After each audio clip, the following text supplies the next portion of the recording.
Assalomu alaykum aziz obunachilar. Bugungi Turkiya Urganch shahrida 2 qavatli binoning birinchi katida ajoyib yangi ta'mirlangan bir xona kvartira ijara chiqdi.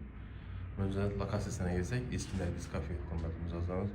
Yerimiz ajoyib divorlar tashlangan, hatto cho'ntaklari obod, televizorimiz, perdelarimiz, taxtalarimiz bor ekan. Xullas, fayzli joy. Oshxonadagi tomonlar o'tsak. Birimiz koridorimiz ila oshxonamizdan beri xonadonligimiz bor. Ajoyib kuxnyamiz, mo'ykamiz, gaz plitamiz va perdelarimiz bedalangan gilamlar tashlangan ekan. Samobilimizda olis stollarimiz qo'yilgan, mumtoz bo'lganimiz bor. Narximizni kelsak, narxi 1.8 ming so'm. Telefon istaman 99 041 91 400 bilan bo'ladi. Yana eslatamiz, narxi 1.8 ming. Sog' bo'linglar.